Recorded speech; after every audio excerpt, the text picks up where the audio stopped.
What would you do if an 8-year-old girl in patched-up sneakers and worn-out clothes walked up to you and claimed she could heal your million-dollar racehorse when the best veterinarians in Kentucky had already given up?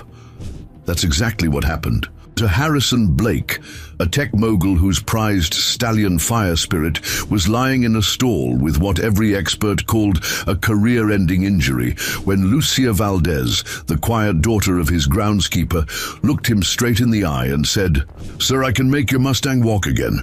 What Harrison didn't know was that this little girl carried secrets passed down through generations of Mexican horse healers. This is the story of how the most unlikely person became the answer to a million-dollar crisis, proving that sometimes the greatest miracles come from the smallest voices.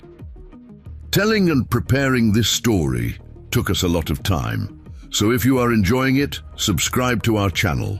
It means a lot to us. Now, back to the story, and how one man's desperate situation became a lesson in faith, tradition, and the healing power of believing in something bigger than yourself.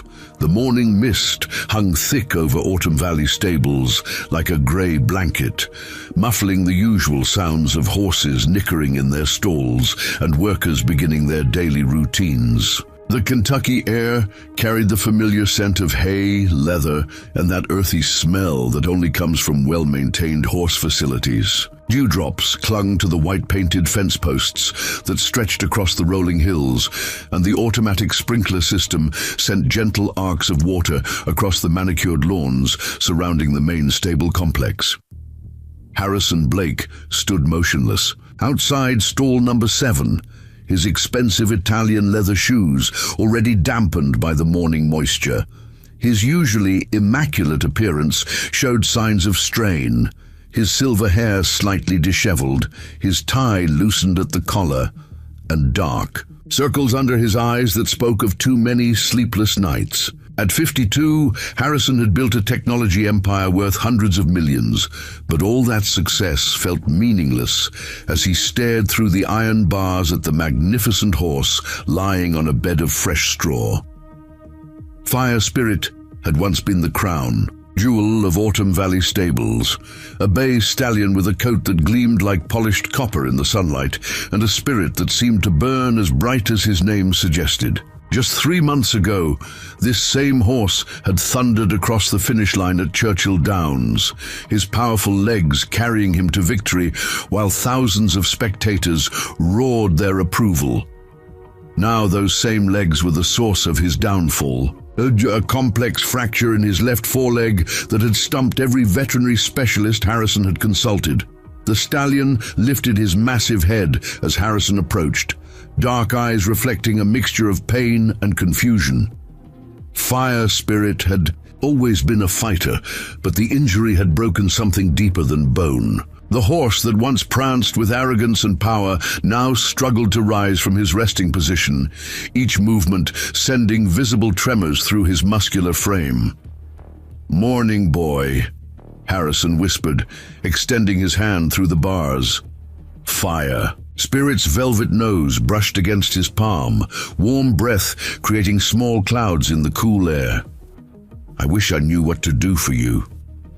The sound of footsteps on gravel made Harrison turn. David Thompson, the ranch foreman, approached with his usual measured stride, carrying a steaming cup of coffee and wearing the weathered expression of a man who had delivered too much bad news lately. David had been at Autumn Valley stables for 15 years, long enough to see champions rise and fall, but Fire Spirit's situation was testing even his seasoned optimism. "Any change?" David asked, though his tone suggested he already knew the answer. Harrison shook his head slowly.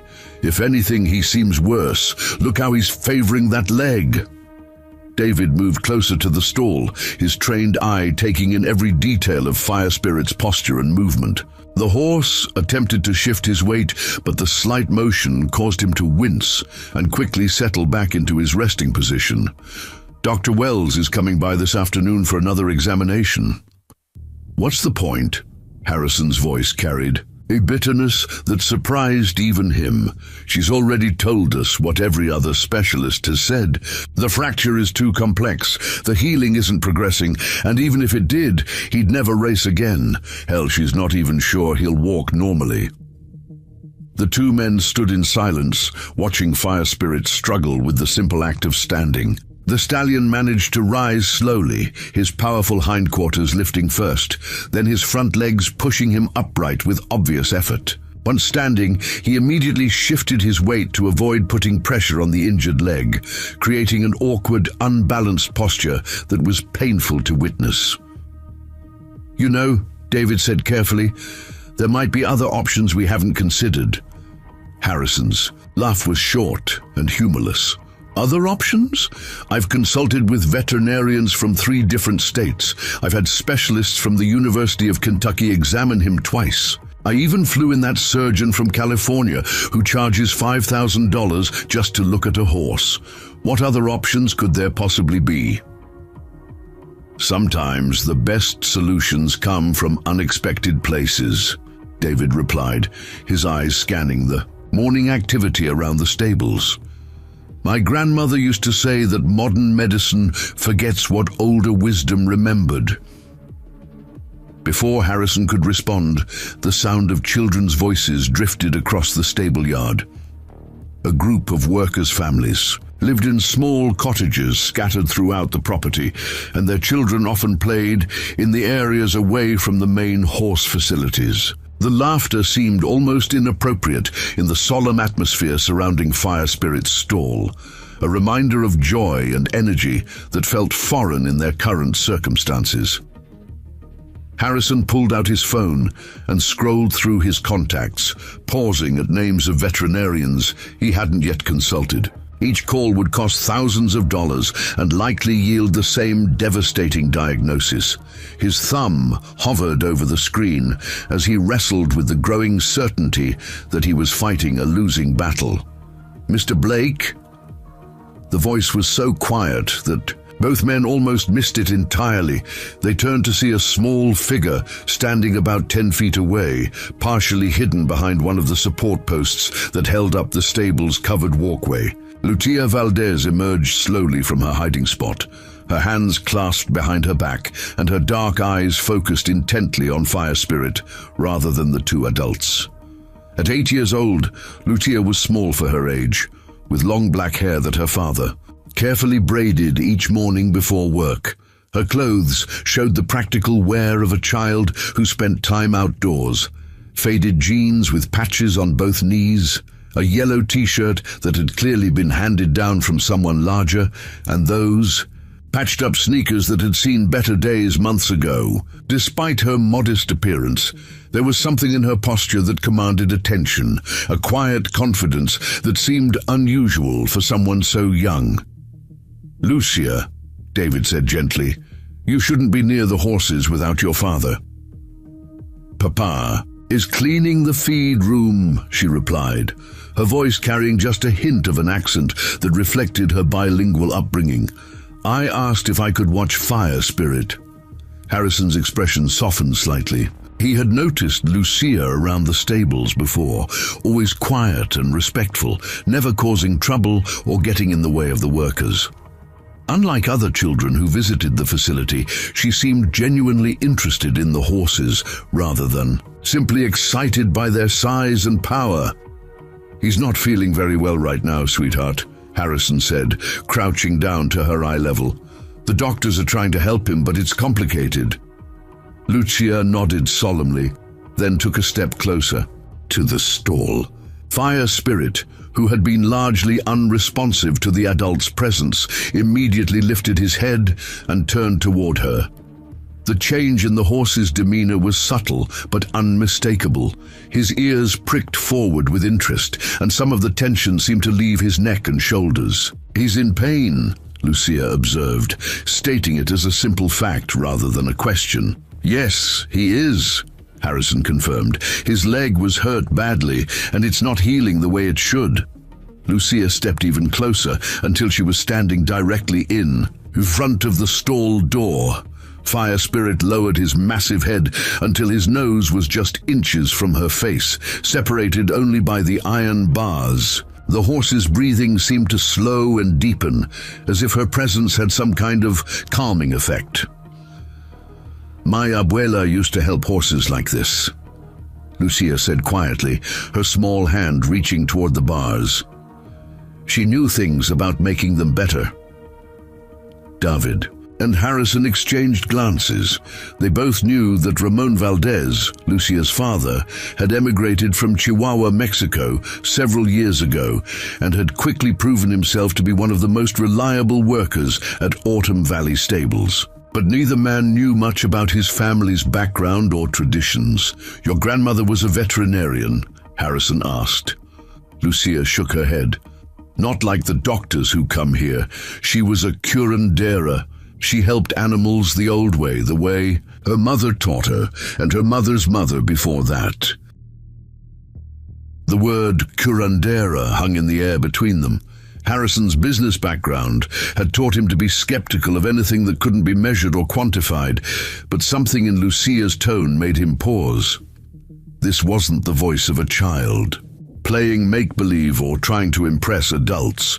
There was a seriousness to her words that seemed to age her beyond her 8 years. Fire Spirit extended his neck further, pressing his nose against the bars as close to Lucia as possible. The stallion's eyes, which had been dull with pain and resignation, showed a spark of something that Harrison hadn't seen in weeks. Interest, hope, or perhaps recognition of something familiar. Lucia stood perfectly still, allowing the horse to investigate her scent and presence. When Fire Spirit finally pulled back slightly, she spoke again, her voice barely above a whisper, but carrying clearly in the morning air. "Sir, I can make your Mustang walk again." The words hit Harrison like a physical blow. For a moment, he couldn't process what he had heard. This child, barely tall enough to reach Fire Spirit's nose, was making a claim that contradicted every professional opinion he had received. The silence stretched between them, broken only by the distant sounds of other horses moving in their stalls and the gentle whisper of wind through the oak trees that surrounded the stable complex. David's coffee cup stopped halfway to his lips. Harrison felt his throat tighten as he struggled to find an appropriate response. The rational part of his mind immediately dismissed Lucia's statement as the innocent fantasy of a child who didn't understand the severity of Fire Spirit's condition. But something deeper, something that had been buried under months of disappointment and professional consultations, stirred with an emotion he didn't want to acknowledge. "Lucia," Harrison said carefully, his voice strained with the effort of remaining patient, "I know you care about Fire Spirit, but he's very sick. The best doctors in Kentucky have examined him, and they all say the same thing." "They don't know what my abuela knew," Lucia replied, her eyes still focused on the horse. "They look at the broken bone, but they don't see the broken spirit. Both need healing." Fire Spirit shifted his weight again, but this time the movement seemed less labored. He took a tentative step forward, bringing himself closer to where Lucia stood. The stallion's injured leg still couldn't bear full weight, but there was something in his posture that suggested increased alertness and engagement. Harrison stood up slowly, his knees protesting the sudden movement. "Sweetheart, I appreciate what you're trying to do, but—" "You don't believe me," Lucia interrupted, finally turning to look directly at him. Her dark eyes held no trace of disappointment or hurt at his skepticism. Instead, there was a calm acceptance, as if she had expected this reaction. "That's okay. My abuela said people who forget the old ways always doubt first." The morning sun had begun to burn through the mist, casting long shadows across the stable yard and illuminating the scene with golden light. Harrison found himself studying Lucia's face, searching for signs of childish delusion or attention-seeking behavior. What he saw instead was a quiet determination that reminded him uncomfortably of his own expression when he was building his first company, the look of someone who knew something that others didn't yet understand. "Even if your grandmother knew about horses," Harrison said gently, "Lucia, you're 8 years old. Fire Spirit's injury is very serious. It's not something that can be fixed with what?" she asked, tilting her head slightly. "You don't know what I would do." The simple truth of her statement caught Harrison off guard. He realized that he had been about to dismiss her offer without even understanding what she was proposing. His business success had been built on evaluating opportunities and solutions, yet here he was, rejecting an idea before he had even heard it fully explained. David cleared his throat softly. "Maybe we should hear what she has to say." Harrison shot him a sharp look, but David's expression remained neutral. The foreman had worked with horses long enough to know that sometimes the most unlikely solutions proved to be the most effective. He had also observed Lucia around the stables and noticed her unusual connection with the animals. "All right," Harrison said, crossing his arms over his chest. "Tell me what you think you can do for Fire Spirit." Lucia looked back at the horse, who was now standing as close to the stall door as possible, his large head lowered toward her. "First, I would need to touch him, to feel where the pain lives, not just in his leg, but in his heart. Then I would use what my abuela taught me, the warm clay, the special herbs, the prayers that help the healing spirits find their way." "Prayers?" Harrison's voice carried a note of barely concealed frustration. "Lucia, I've spent over $100,000 on medical treatments. Fire Spirit doesn't need prayers, he needs surgery or therapy, or he needs someone who believes he can be whole again," Lucia said simply. "The doctors see a broken horse. I see Fire Spirit." The statement hung between them with unexpected weight. Harrison realized that in all his consultations with veterinary specialists, the conversations had focused on the injury, the complications, the limitations, and the statistical likelihood of various outcomes. No one had talked about Fire Spirit as an individual, as a champion who had once dominated racetracks with his speed and determination. Fire Spirit whinnied softly, a sound that was part greeting and part longing. The stallion's eyes remained fixed on Lucia, and Harrison couldn't shake the feeling that the horse understood more of this conversation than should have been possible. "This is ridiculous," Harrison muttered, more to himself than to the others. "I'm standing here seriously considering whether to let an 8-year-old girl treat my $1 million racehorse with folk remedies." "Sometimes ridiculous is exactly what we need," David observed quietly. Harrison turned to stare at his foreman. "You're actually suggesting I let her try?" "I'm suggesting that everything else has failed," David replied. "What do we have to lose?"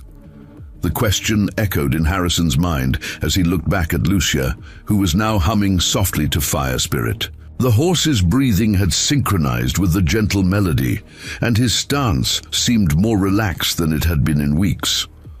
Whatever skepticism Harrison felt was being challenged by the evidence of his own eyes. "If I said yes," Harrison said slowly, "what exactly would you want to do?" Lucia's face brightened with the first smile he had seen from her that morning. "I would start tomorrow after school. Just me and Fire Spirit, so he's not nervous with too many people watching. And I would need my papa to help me gather the right plants from the fields." "Plants?" Harrison's eyebrows rose. "What kind of plants?" "The ones that grow wild here are good for healing. Comfrey for bones, willow bark for pain, and others that most people think are just weeds. My abuela taught me which ones to choose and how to prepare them." Harrison felt the last of his rational resistance crumbling. Every instinct told him this was foolish, that he was grasping at impossible hope. But as he watched Fire Spirit respond to Lucia's presence with more animation than he had shown in months, a different voice began to speak in his mind. "1 week," he heard himself saying. "I'll give you 1 week to show me something, anything, that suggests this might actually work." Lucia nodded solemnly. 1 week is enough to begin. Begin? Harrison asked. How long do you think this would take? Healing happens when it's ready, Lucia replied. But I think Fire Spirit wants to be strong again. I can see it in his eyes. As if responding to his name, Fire Spirit stepped forward again and gently bumped his nose against the stall door. The movement put weight on his injured leg, but he didn't immediately shift away from it as he had been doing for weeks. Harrison noticed the change and felt something stir in his chest that he had been trying to suppress. Hope. Telling and preparing this story took us a lot of time, so if you are enjoying it, subscribe to our channel. It means a lot to us. Now, back to the story. The next morning arrived with a crispness that spoke of changing seasons, the Kentucky air carrying hints of autumn, even though summer still clung to the calendar. Harrison found himself walking toward the stables earlier than usual, his coffee growing cold in his hands as anticipation and doubt wrestled in his mind. Sleep had been elusive, filled with dreams of Fire Spirit running free and waking moments, of questioning his decision to trust an 8-year-old with his prized stallion. Ramon Valdez was already at work, his sturdy frame bent over a wheelbarrow as he distributed fresh hay to the feeding stations. At 35, Ramon carried himself with the quiet dignity of a man who took pride in honest labor, his weathered hands speaking of years spent caring for animals and maintaining the pristine grounds of Autumn Valley stables. His dark hair was streaked with premature gray, and his brown eyes held the kind of warmth that came from genuine concern for every creature under his care. "Buenos dias, Mr. Blake," Ramon said, straightening as Harrison approached. His English carried the careful precision of someone who had learned the language as an adult, but spoke it with respect and attention to detail. "Good morning, Ramon," Harrison replied, then paused. "I spoke with your daughter yesterday." Ramon's expression shifted slightly, a flicker of concern crossing his features. "Lucia was bothering you?" "I tell her to stay away from the expensive horses, but sometimes she—" No trouble," Harrison interrupted. "Actually, she made me an offer about Fire Spirit." Setting down his pitchfork, Ramon turned to face Harrison fully. The conversation he had been dreading had finally arrived. He had noticed Lucia spending more time near the injured stallion's stall, and he knew his daughter well enough to recognize when she was preparing to act on something she believed strongly about. "She told you about her abuela," Ramon said, his voice carrying a mixture of pride and apprehension. "She mentioned that your mother was a curandera," Harrison confirmed, "and she claims she can help Fire Spirit heal." Ramon nodded slowly, his eyes drifting toward the main stable building, where his daughter would soon arrive for her before-school visit with the horses. "My mother, Carmen, she had a gift. In Chihuahua, people brought their animals from 3 villages away. Horses, cattle, even the wild burros that got injured in the mountains. Did it work?" Harrison asked bluntly. "I saw things," Ramon said carefully, "that the veterinarios could not explain. But my mother, she always said the healing came not from her hands alone, but from the animal's will to be whole again, combined with the old knowledge." The sound of school bus brakes announced the approaching end of their private conversation. Lucia would be boarding soon for her day at Lexington Elementary, but not before her morning ritual of checking on all the horses, especially Fire Spirit. "I told her she could try," Harrison said. 1 week. Ramon's eyebrows rose. "You are serious about this?" "I'm serious about being desperate," Harrison admitted. "Every conventional treatment has failed. If there's even a small chance that traditional methods might help, the old ways require patience," Ramon warned, "and belief. Not just from Lucia, but from everyone involved, including Fire Spirit himself." Lucia appeared around the corner of the stable building, her school backpack slung over one shoulder and a small canvas bag in her other hand. She moved with the purposeful stride of someone who had important work to accomplish before the school day began. "Papa, Mr. Blake," she said, offering a shy smile. "I brought what I need to start." Harrison looked at the canvas bag with curiosity. "What's in there?" Opening the bag carefully, Lucia revealed its contents: several small glass jars filled with what appeared to be dried herbs, a piece of soft cloth that looked like it had been cut from an old shirt, and a notebook with pages. Covered in careful handwriting that mixed English and Spanish. "My abuela's recipes," she explained, holding up the notebook. "Papa helped me translate some of the words I didn't understand." Ramon moved closer to examine the herbs. "Manzanilla, cola de caballo, arnica," he said, naming them in Spanish. "Chamomile, horsetail, arnica. She gathered these herself." "From the fields behind our house," Lucia confirmed. "The same plants Abuela used, growing in Kentucky soil." Harrison found himself impressed despite his skepticism. The child had clearly put considerable thought and preparation into her proposal. This wasn't a whimsical game, but a serious attempt to apply knowledge she had inherited from her grandmother. "How do you plan to use these?" he asked. "First, I need to make friends with Fire Spirit properly," Lucia explained. "Not through the bars, but in his stall, where he can smell me and know I'm not going to hurt him. Then I prepare the healing paste with warm water and these herbs and apply it to his leg while I talk to him." "Talk to him about what?" Harrison's business mind struggled to process the idea of conversation as a medical treatment.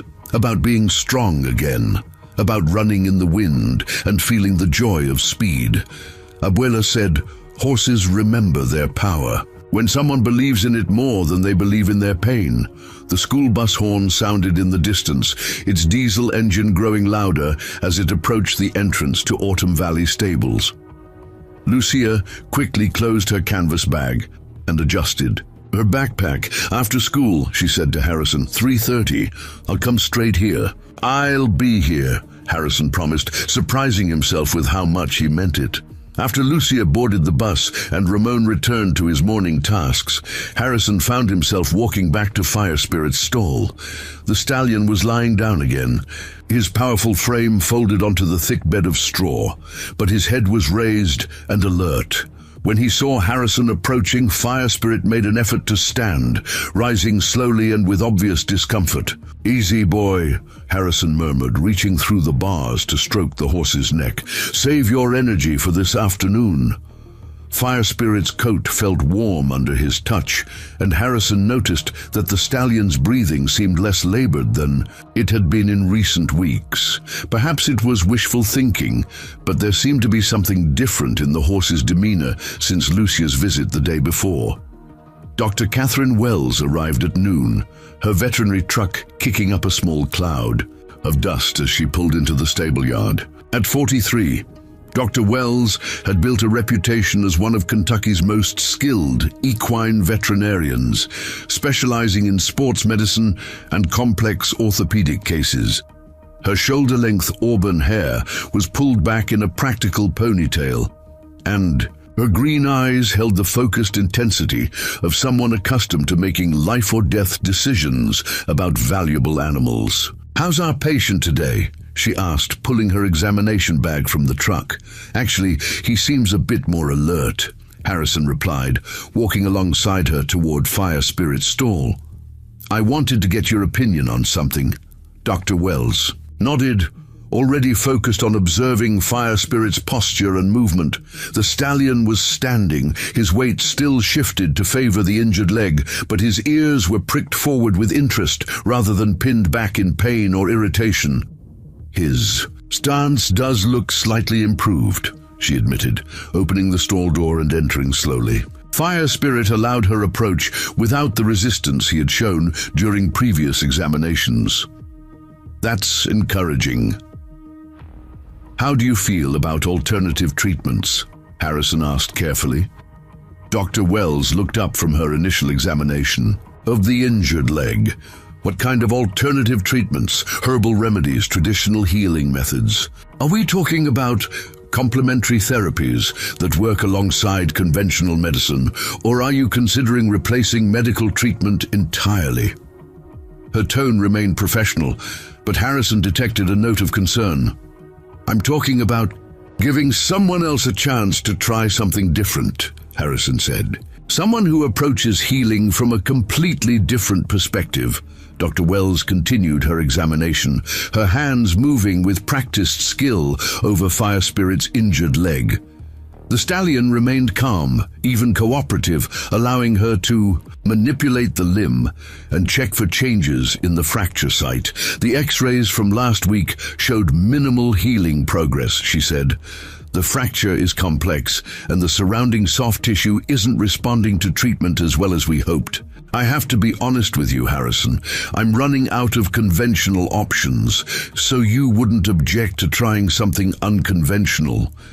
As long as it doesn't interfere with or contradict the treatments we've already established, and as long as whoever you're considering has some legitimate experience with equine care. She paused in her examination. Who exactly are we talking about? Harrison took a deep breath. The 8-year-old daughter of my groundskeeper. She says her grandmother was a traditional healer in Mexico, and she's learned the family methods. Doctor. Wells straightened up, her eyebrows rising significantly. You're serious. Dead serious. Harrison, I understand that you're desperate to help Fire Spirit, but asking a child to treat $1 million racehorse with folk remedies? She shook her head. The liability alone could be devastating.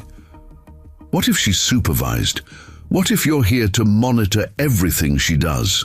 Dr. Wells finished her examination and stepped back from Fire Spirit, her expression thoughtful. You're really considering this? Every medical opinion has been the same, Harrison said. He's not healing, he may never race again, and his quality of life is questionable. What do we have to lose by trying something different? We could lose time that might be better spent on legitimate treatments, Dr. Wells replied. But, she paused, looking at Fire Spirit, who was now standing more comfortably than she had seen him in weeks. There are documented cases of traditional remedies providing benefits that modern medicine struggles to explain. So you'll stay and observe? If you're determined to do this, then yes, I'll be here to make sure nothing harmful happens. She closed her medical bag with a snap. But at the first sign that these treatments are causing additional stress or injury, I'm calling a halt to the experiment. Harrison nodded. Fair enough. At 3:45, Lucia appeared at Fire Spirit's stall, still wearing her school clothes but carrying the same canvas bag from the morning. She had added a few items, a small metal bowl, a wooden spoon that looked handmade, and a thermos that presumably contained warm water. Dr. Wells stood nearby, her arms crossed and her expression skeptical but attentive. Harrison positioned himself where he could observe everything while staying out of the way. David Thompson had also arrived, drawn by curiosity about the unusual afternoon consultation. Hello, Fire Spirit, Lucia said softly, approaching the stall door. I'm back, like I promised. The stallion's head came up immediately, his ears rotating toward the sound of her voice. When she opened the stall door and entered, Fire Spirit took a step toward her, moving more freely than Harrison had seen in weeks. That's interesting, Dr. Wells murmured. His movement is definitely less restricted. Lucia set her supplies down in the corner of the stall and began speaking to Fire Spirit in a mixture of English and Spanish, her voice low and soothing. She explained what she was going to do, describing each step as if the horse could understand every word. Primero, voy a hacer una pasta con las hierbas, she said, then translated for the watching adults. First, I'm going to make a paste with the herbs. She opened her jars carefully, measuring small amounts of each dried herb into the metal bowl. The mixture included chamomile flowers, crushed willow bark, dried comfrey leaves, and several other plants that Harrison couldn't identify. As she worked, she continued talking to Fire Spirit, her words creating a rhythmic, almost hypnotic cadence. Abuela always said the healing begins with trust, she explained, adding warm water from the thermos to create a thick paste. The horse has to believe you want to help, not hurt. The herbal mixture created a pleasant, earthy scent that seemed to relax Fire Spirit further. When Lucia approached with the bowl, the stallion lowered his head to investigate the smell, his nostrils flaring with interest. "May I touch your leg now?" Lucia asked the horse, her hand extended palm up for him to sniff. Fire Spirit bumped her palm gently with his nose, and she took this as permission to proceed. What happened next surprised everyone watching. Lucia knelt beside Fire Spirit's injured leg and began applying the herbal paste with her fingertips, working in small, gentle circles. The stallion, who had been defensive and reluctant to allow manipulation of the injured area, stood perfectly still, his head lowered as if watching her work. "His entire demeanor has changed," Dr. Wells observed quietly. "I've never seen him this calm during a treatment." Lucia continued her work, covering the injured area with the herbal mixture while maintaining a steady stream of quiet conversation. With Fire Spirit, she told him about her day at school, about the other horses she had visited that morning, and about her dreams of seeing him run again. "The herbs will draw out some of the heat and swelling," she explained to the watching adults. "But the real healing comes from here." She placed her free hand over her heart. Fire Spirit has to remember what it feels like to be strong. As she worked, something remarkable happened. Fire Spirit began to shift his weight, tentatively putting more pressure on the injured leg than he had been able to tolerate in weeks. The change was subtle, but unmistakable to everyone watching. "I'll be damned," David whispered. Dr. Wells stepped closer, her professional skepticism warring with the evidence of her own eyes. "That's definitely improved weight-bearing. I don't understand how, but there's been a measurable change." Lucia finished applying the herbal paste and stepped back, her small hands stained green from the plant mixture. "Now we wait," she said. Simply, "The healing takes time, but it has started." Fire Spirit remained standing, his weight distributed more evenly than it had been in months. The improvement wasn't dramatic, but it was real and visible to everyone present. Harrison felt something shift in his chest, a loosening of the tight knot of despair that had been his constant companion since Fire Spirit's injury. For the first time in weeks, he allowed himself to believe that maybe, just maybe, there was reason for hope. "Same time tomorrow?" Lucia asked, already beginning to pack up her supplies. "Same time tomorrow," Harrison confirmed, his voice thick, with emotion he hadn't expected to feel. As Lucia left to join her father for the ride home, Dr. Wells remained behind, staring at Fire Spirit with a puzzled expression. "In 30 years of veterinary practice," she said finally, "I've never seen anything quite like that. I can't explain it medically, but something definitely happened here today." Harrison nodded, still processing what he had witnessed. "Tomorrow, we'll see if it continues." But even as he spoke, he was beginning to suspect that Lucia Valdez might possess something that all his money and all the modern veterinary science couldn't buy. The kind of healing touch that connected with something deeper than broken bones and damaged tissue. Fire Spirit whinnied softly, a sound that carried more hope than Harrison had heard from the stallion in months. A week into Lucia's treatments, the atmosphere at Autumn Valley Stables had shifted in ways that extended far beyond Fire Spirit's stall. Word traveled fast in the tight-knit community of horse professionals, and by Thursday morning, Harrison noticed unfamiliar vehicles parked along the access road leading to his property.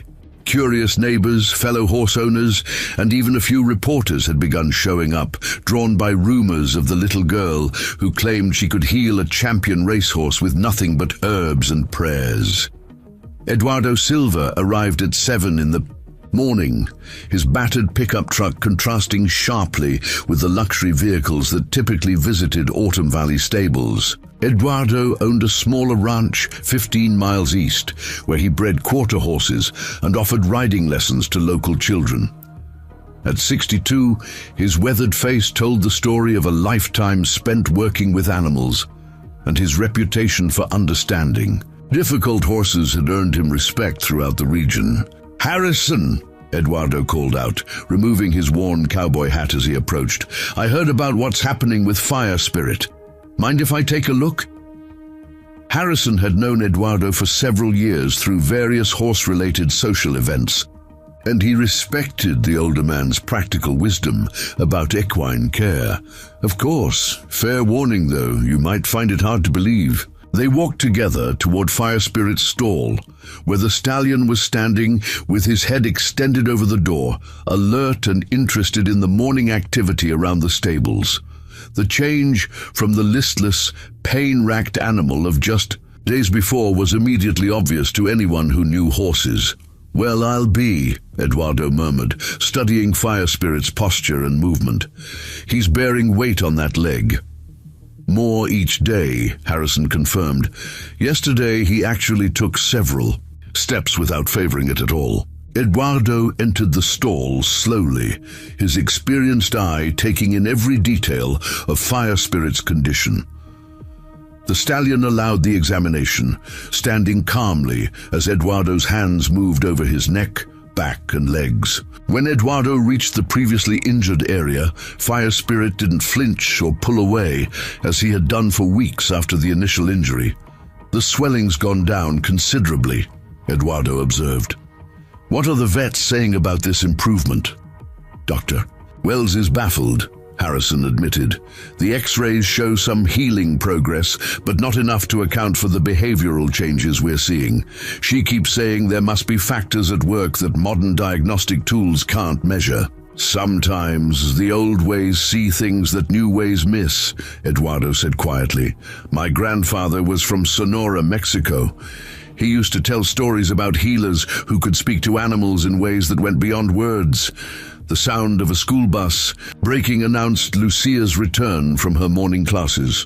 Both men turned to watch as she hopped down from the bus steps, her canvas bag slung over her shoulder and her face bright with anticipation for the afternoon treatment session. "That's her?" Eduardo asked. "That's her." Eduardo shook his head slowly. 8 years old. "And she's doing what million-dollar veterinary teams couldn't accomplish." Lucia waved shyly at the unfamiliar visitor, then headed straight for Fire Spirit's stall. The stallion nickered softly when he saw her approaching, a sound of recognition and welcome that had become part of their daily routine. "Hola, Fire Spirit," she said, reaching up to stroke his nose. "Como te sientes hoy?" Then, switching to English for the benefit of the watching men, "How are you feeling today?" Fire Spirit lowered his head until it was level with hers, allowing her to examine his eyes and feel along his neck and shoulders. Her small hands moved with surprising confidence, checking for signs of tension or discomfort that might not be visible to casual observers. "He slept well last night," she announced after her examination. "The tightness in his back is almost gone." Harrison and Eduardo exchanged glances. Neither man had noticed any back tension, but Lucia spoke with the certainty of someone who had learned to read subtle signs that others might miss.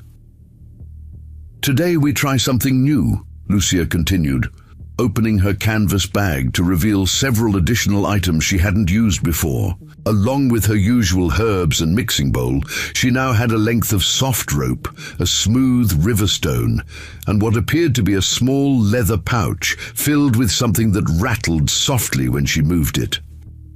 "What are those for?" Harrison asked.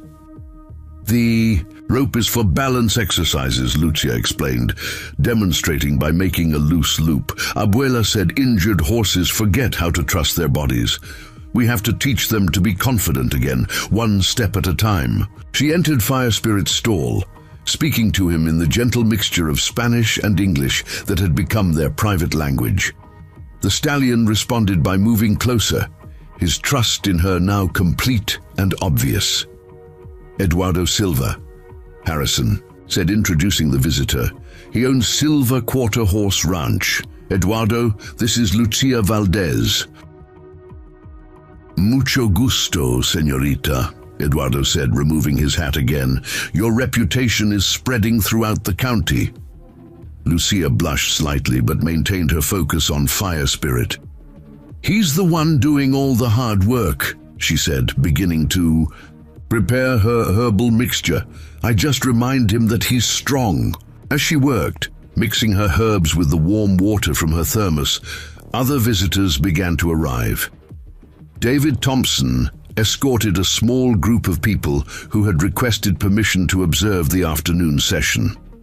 Among them was Dr. Michael Harrison from the University of Kentucky's veterinary program, a specialist in equine orthopedics who had driven down specifically to witness what his colleagues were describing as an impossible recovery. "This is highly irregular," Dr. Harrison said, adjusting his wire-rimmed glasses as he studied Fire Spirit from outside the stall. "We're talking about a complex fracture that showed minimal healing response to conventional treatment. Now I'm hearing reports of dramatic improvement following the application of folk remedies by a child. See for yourself," Harrison Blake replied, gesturing toward Fire Spirit. "The changes speak for themselves." Dr. Wells arrived just as Lucia was beginning to apply the herbal paste to Fire Spirit's leg. The veterinarian had been documenting the stallion's progress with daily photographs and measurements, creating a record that she hoped might eventually explain the mechanisms behind his improvement. "His range of motion increased another 10 degrees since yesterday," Dr. Wells reported, consulting her notes. "I've never seen healing progress at this rate, especially not in a case this complex." Lucia worked with her usual quiet concentration, covering the injured area with the green herbal mixture while maintaining a steady stream of gentle conversation with Fire Spirit. Today, however, she also incorporated the new elements she had brought. "Now comes the balance work," she announced, holding up the soft rope. "Fire Spirit needs to remember that he can trust his legs to carry him." She fashioned the rope into a loose figure-8 pattern on the stall floor, then encouraged Fire Spirit to step through it slowly. The exercise required the stallion to lift his legs higher than normal walking would demand, placing controlled stress on the healing injury. The watching crowd held its collective breath as Fire Spirit approached the rope exercise. For a moment, the stallion hesitated, as if calculating whether his injured leg could handle the required movement. Then, with Lucia's gentle encouragement, he stepped forward. His first step was tentative, barely clearing the rope. But as Lucia praised him and urged him to continue, Fire Spirit's confidence grew. His second step was more assured, and by the third, he was lifting his legs with something approaching his old athletic grace. "Remarkable," Dr. Harrison murmured, making notes on a small pad. "The neurological integration appears to be fully intact. Whatever trauma the injury caused to his movement patterns seems to be resolving. It's not just physical," Eduardo observed, his experienced eye noting details that the medical professionals might miss. "Look at his ears, his neck carriage, the way he's holding his tail. This horse is remembering what it feels like to be a champion." Lucia completed the balance exercises and moved on to the final element of today's session, the river stone and leather pouch. The stone, she explained, was warmed by the sun and would be used to massage specific pressure points along Fire Spirit's leg and back.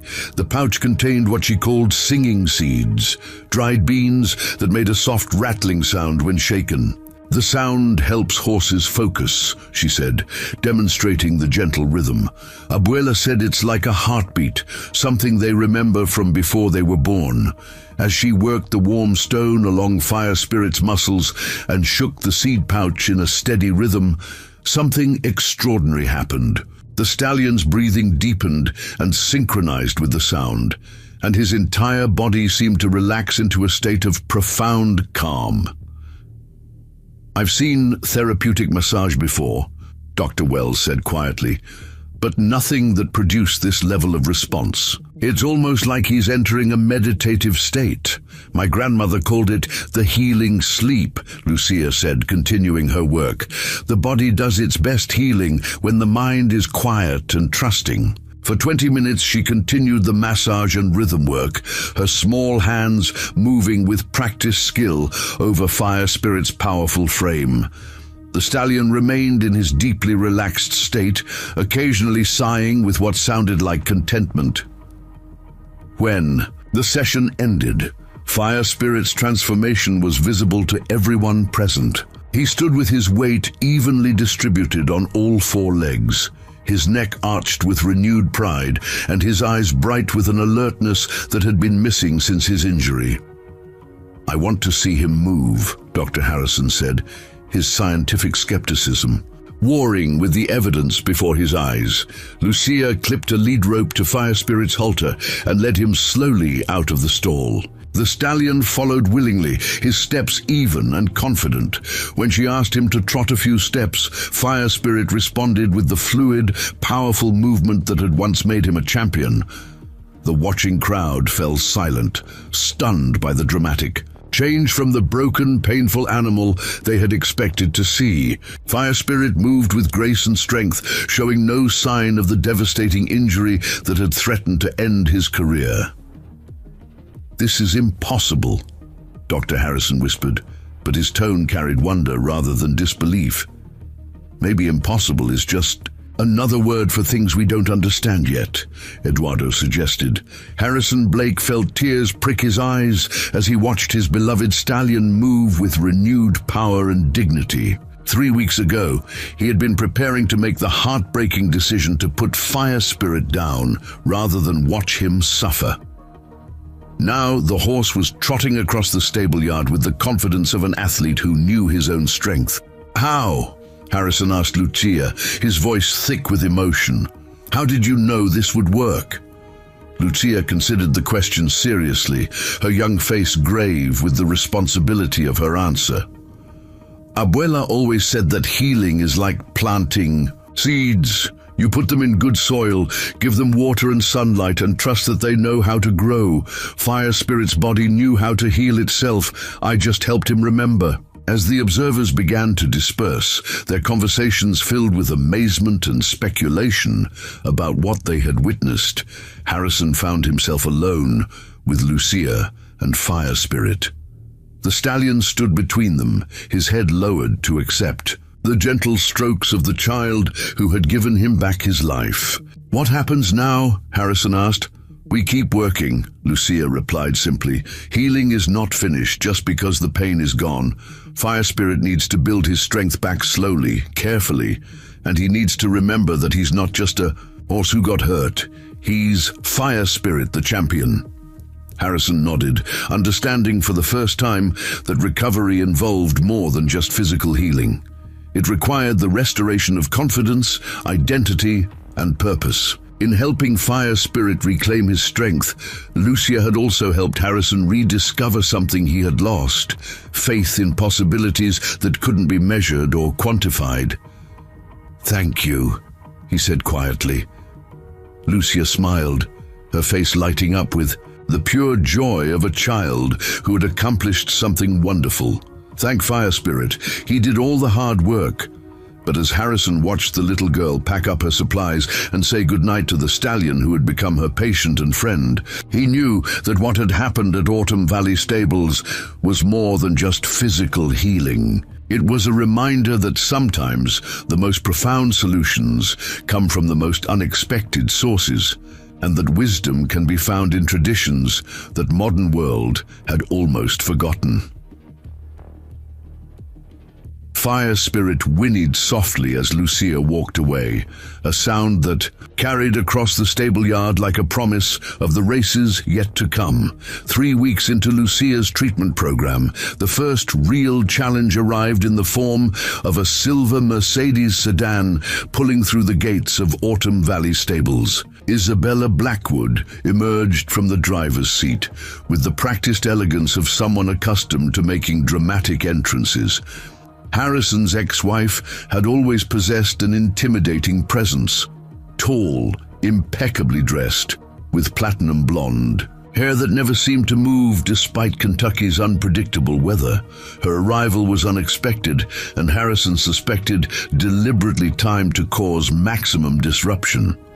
"Hello, Harrison," Isabella said, her voice carrying the cool politeness that had characterized the final years of their marriage. "I heard some interesting rumors about Fire Spirit's recovery. Thought I should come see for myself." Harrison felt his stomach tighten. Isabella had never shown much interest in the horses during their marriage, viewing them as expensive toys that competed for his attention. Her sudden concern now suggested ulterior motives that probably involved their ongoing financial arrangements. "Isabella," he replied carefully, "what brings you out to the stables?" "Rebecca mentioned that you've been allowing some sort of unconventional treatment," Isabella said, referring to Harrison's business partner. "Something about a child performing folk medicine on a $1 million racehorse. I was concerned about the insurance implications." David Thompson approached from the direction of the feed barn, his expression neutral but alert. He had worked for Harrison through the divorce proceedings and knew that Isabella's visits usually brought complications. "Mrs. Blackwood," David said with professional courtesy. "Fire Spirit's in his paddock, if you'd like to see how he's doing." Isabella's eyebrows rose slightly. "Paddock? I thought he was confined to stall rest indefinitely." "That was 3 weeks ago," Harrison replied. "His condition has improved dramatically." They walked together toward the large paddock where Fire Spirit now spent his afternoons, free to move and graze as his healing progressed. The stallion stood in the center of the enclosure, his coat gleaming in the autumn sunlight, head raised. Alertly as he watched their approach, Isabella stopped short when she saw him. The broken, pain-racked animal she remembered from her last visit had been replaced by a horse that radiated health and vitality. Fire Spirit moved toward the fence with fluid, confident strides, showing no trace of the injury that had nearly ended his life. "That's impossible," she whispered. "Dr. Wells said the fracture was too severe for full recovery." "Dr. Wells has revised her opinion," Harrison said, unable to keep a note of satisfaction from his voice. "Based on the evidence." Fire Spirit reached the fence and extended his neck over the top rail, clearly expecting attention from the visitors. Isabella instinctively stepped back, but Harrison moved forward to stroke the stallion's nose. "How?" Isabella demanded. "What treatment could possibly produce results like this?" Before Harrison could answer, the sound of a school bus announced Lucia's arrival for the afternoon session. Isabella turned to watch as the small figure in worn clothes climbed down from the bus and headed toward them, her canvas bag bouncing against her hip. "That's your miracle worker?" Isabella's voice carried a note of incredulous disdain. "A child? That child has accomplished what teams of specialists couldn't," Harrison replied firmly. "I'd suggest you keep an open mind." Lucia approached the group with her usual quiet confidence, offering a polite smile to the unfamiliar woman. "Good afternoon, Mr. Blake." "Hello, Fire Spirit." The stallion's reaction to Lucia's voice was immediate and unmistakable. His ears pricked. Forward, his neck arched with pleasure, and he whinnied softly in greeting. The bond between child and horse was so obvious that even Isabella couldn't miss it. "This is Lucia Valdez," Harrison said. "Lucia, this is Isabella, my ex-wife." "Mucho gusto, señora," Lucia said politely, then switched to English. "Nice to meet you." Isabella's expression remained skeptical. I understand you've been treating fire spirit with home remedies. Traditional healing methods, Lucia corrected gently, passed down through my family for many generations. And you honestly believe that herbs and folk magic can heal a complex bone fracture? Lucia considered the question seriously, showing no offense at Isabella's tone. I believe that healing comes from many places. The herbs help with pain and swelling, but the real healing comes from fire spirit's own body, when he remembers how to be strong again. That's not how medicine works, Isabella said sharply. Broken bones heal through cellular regeneration and proper veterinary intervention, not through wishful thinking and primitive superstitions. Harrison felt his temper rising, but before he could respond, Dr. Wells' veterinary truck pulled into the stable yard. The timing couldn't have been better. Dr. Wells had scheduled today's visit specifically to document Fire Spirit's continued progress with updated X-rays and mobility assessments. Perfect timing, Harrison said. Dr. Wells can explain the medical aspects of Fire Spirit's recovery. Dr. Wells approached the group, carrying her portable X-ray equipment and examination bag. She nodded politely to Isabella, whom she remembered from previous visits during Fire Spirit's initial treatment. Mrs. Blackwood, Dr. Wells said, I didn't expect to see you here today. I came to assess the situation, Isabella replied. Harrison tells me that Fire Spirit has made some sort of miraculous recovery under the care of this child. Dr. Wells glanced at Lucia, who was already entering Fire Spirit's paddock to begin her afternoon examination. The stallion moved eagerly toward her, his trust and affection obvious in every gesture. The recovery has been remarkable, Dr. Wells confirmed. I've documented every stage of his progress, and I can honestly say that in 30 years of veterinary practice, I've never seen healing this rapid or complete. But surely there must be a medical explanation, Isabella insisted. Some conventional treatment that accounts for the improvement. The conventional treatments had minimal effect, Dr. Wells replied bluntly. The most significant progress began after Lucia started her traditional healing protocols. I can't explain the mechanisms involved, but I can't argue with the results. Lucia had finished her preliminary examination of Fire Spirit and was beginning to set up her treatment supplies. Today's session would include a new element, gentle exercise routines designed to rebuild the stallion's racing fitness without risking re-injury. May I observe the treatment? Isabella asked, her tone suggesting the request was more demand than question. If Fire Spirit and Lucia are comfortable with it, Harrison replied. This is their time together. Lucia overheard the conversation and looked up from her preparation. It's okay, she said quietly. Fire Spirit likes to show people how strong he's getting. The treatment session that followed was typical of Lucia's work, methodical, gentle, and focused entirely on Fire Spirit's needs and responses. She began with the herbal application, working the healing paste into his leg while speaking to him in soft, encouraging tones. Then came the massage work, using the warmed river stone to relax muscle groups and improve circulation.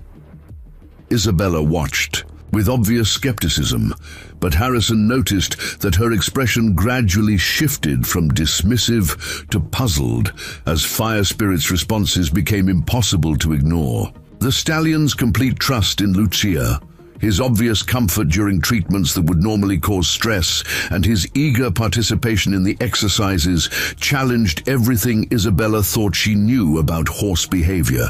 Now we practice. Racing position, Lucia announced, producing a lightweight surcingle from her bag. Fire Spirit needs to remember what it feels like to carry a rider's weight. The surcingle was a training device that simulated the presence of a saddle and rider.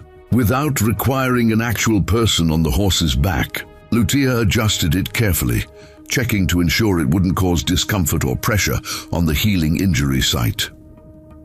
Fire Spirit stood perfectly still during the fitting process, then moved into a collected trot when Lucia asked him to begin the Exercise. His movement was fluid and powerful, showing none of the hesitation or protective behavior that typically lingered long after severe injuries. "This is extraordinary," Dr. Wells murmured, taking photographs to document the session. "Look at his stride length, his willingness to extend. 6 weeks ago, I wasn't sure he'd ever walk normally again." Isabella remained silent, but Harrison could see her struggling to process what she was witnessing. Her worldview didn't include space for the possibility that a child with no formal training could accomplish what medical experts had declared impossible. The exercise session concluded with Fire Spirit moving through a series of gaits: walk, trot, and finally a controlled canter that showcased his returning athletic ability. His power and grace were undeniable, a testament to both his natural resilience and the effectiveness of Lucia's unorthodox healing methods. "Muy bien, Fire Spirit," Lucia praised, removing the surcingle and rewarding the stallion with gentle strokes along his neck. "Tomorrow we practice turns and stops. Soon you'll be ready to remember racing." Isabella stepped forward as Lucia began packing her supplies. "I need to ask you something directly," she said, her voice tight with barely controlled emotion. "What gives you the right to risk a valuable animal's welfare with untested treatments?" The question hung in the air like a challenge. Lucia looked up at Isabella with calm, serious eyes that seemed far too mature for her 8 years. "I don't have the right," Lucia replied quietly. "Fire Spirit gave me permission. Every day I ask if he wants my help, and every day he says yes." "Horses don't talk," Isabella snapped. "They can't give permission for medical treatment."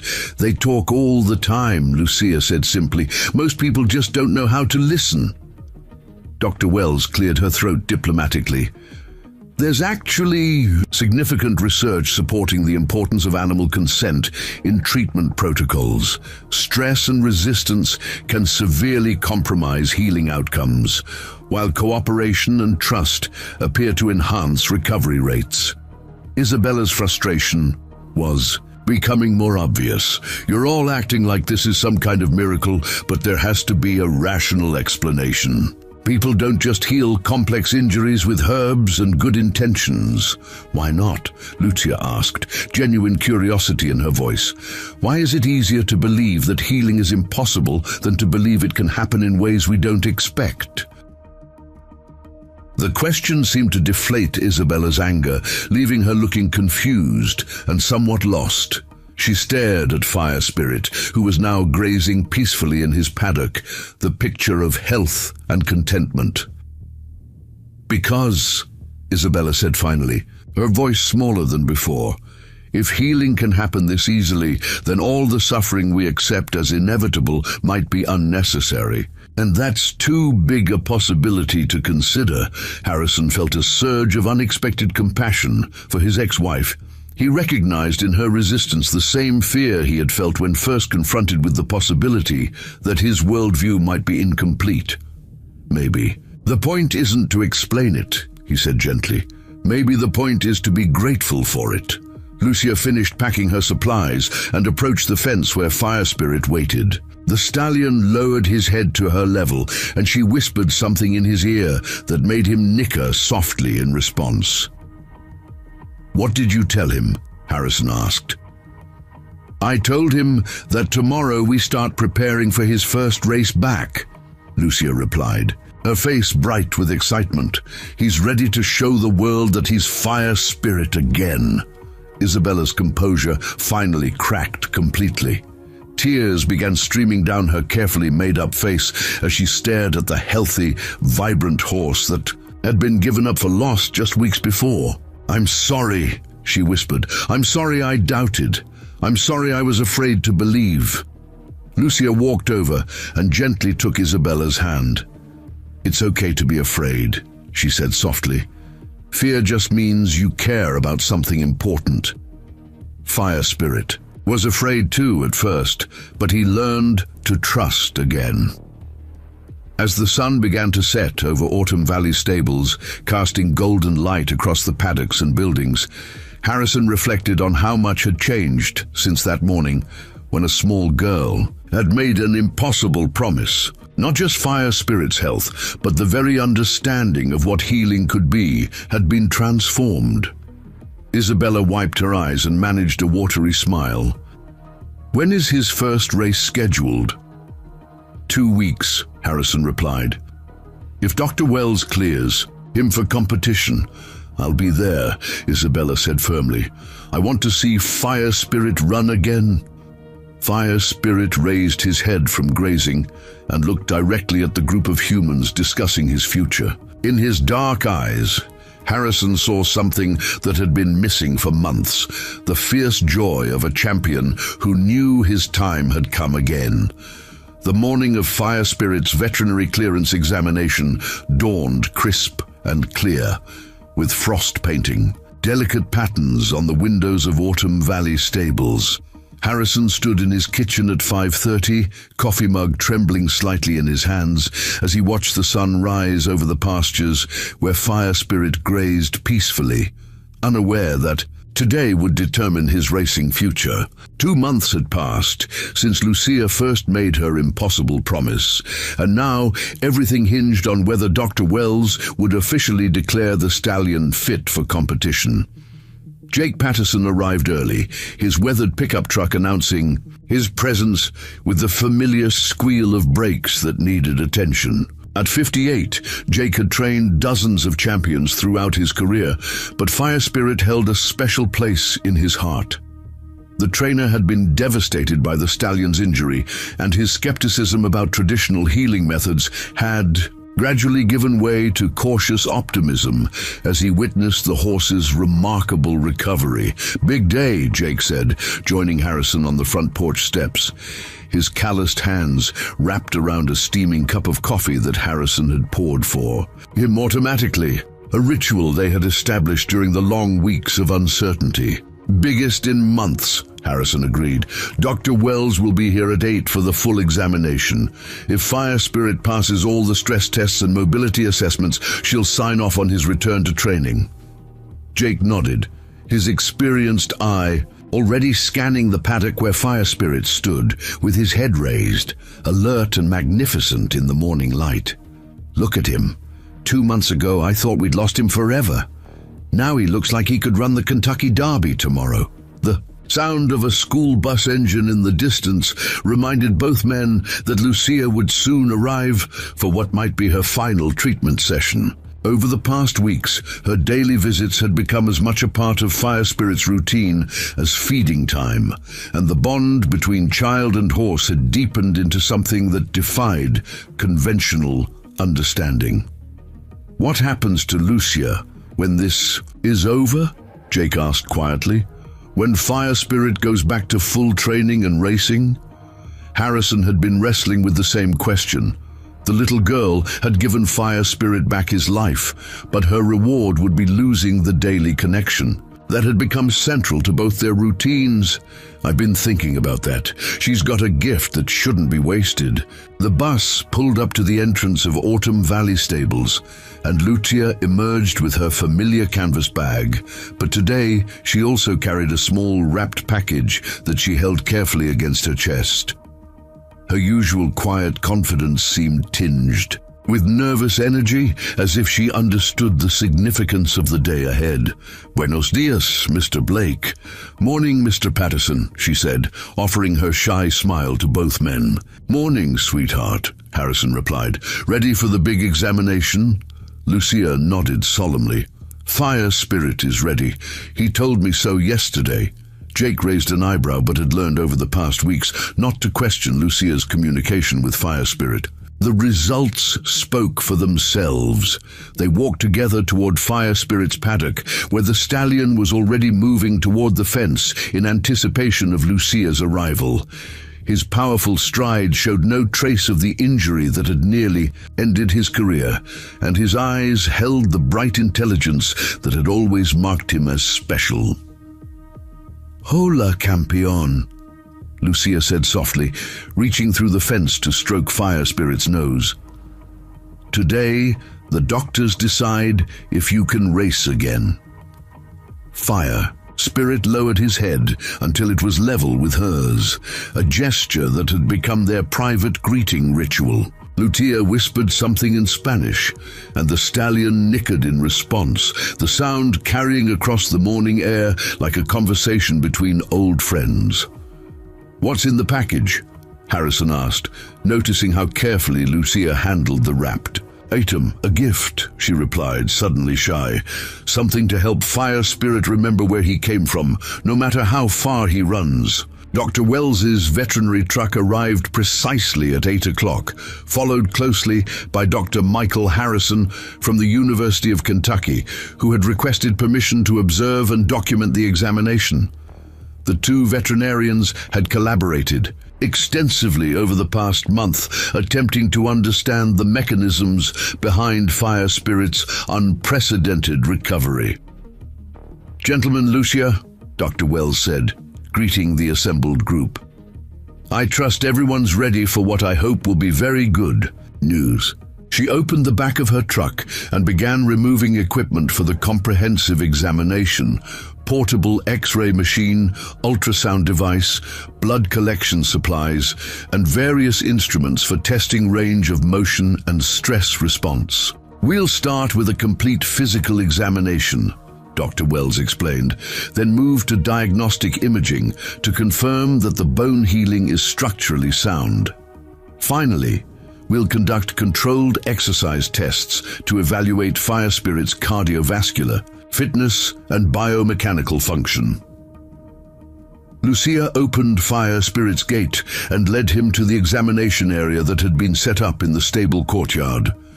The stallion followed willingly, his trust in the process now complete. After weeks of gradual conditioning, the physical examination revealed what everyone could already see. Fire Spirit was in magnificent condition. His muscle tone was excellent, his coat gleamed with health, and his vital signs were those of an athlete in peak form. When Dr. Wells manipulated the previously injured leg, Fire Spirit showed no signs of discomfort or protective behavior. "Remarkable," Dr. Harrison muttered, taking detailed notes. "No evidence of compensatory movement patterns or muscular imbalances. It's as if the injury never occurred."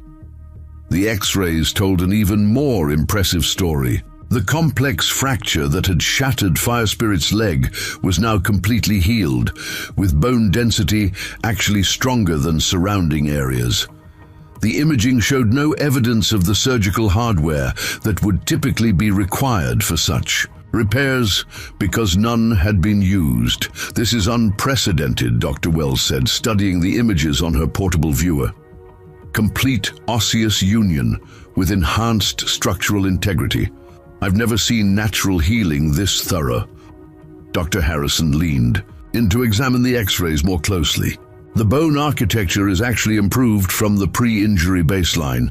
Whatever healing mechanisms were activated, they exceeded normal regenerative processes." Lucia listened to the medical discussion with polite interest, but her attention remained focused on Fire Spirit, who stood calmly in the examination area, occasionally turning his head to check on her location. "Now for the stress tests," Dr. Wells announced, moving to the final phase of the evaluation. The exercise protocol was designed to gradually increase Fire Spirit's workload while monitoring his responses for any signs of weakness or discomfort. He began with walking exercises, then progressed to trotting, cantering, and finally brief bursts of full galloping speed. Fire Spirit approached each test with obvious enthusiasm, his powerful frame moving with the fluid grace that had made him a champion. His breathing remained controlled, his gait stayed even, and most importantly, he showed no protective favoring of the previously injured leg. "Cardiovascular response is excellent," Dr. Wells reported, checking her monitoring equipment. "Heart rate, respiratory function, and recovery times are all within elite athlete parameters." Jake Patterson stepped forward with a stopwatch, his trainer's eye evaluating Fire Spirit's performance with professional expertise. His stride length is back to pre-injury measurements, maybe even slightly improved. The final test involved simulated race conditions, with Fire Spirit wearing full racing tack and carrying weight equivalent to a jockey. Lucia helped Jake saddle the stallion, her small hands checking every strap and buckle with the attention to detail her father had taught her.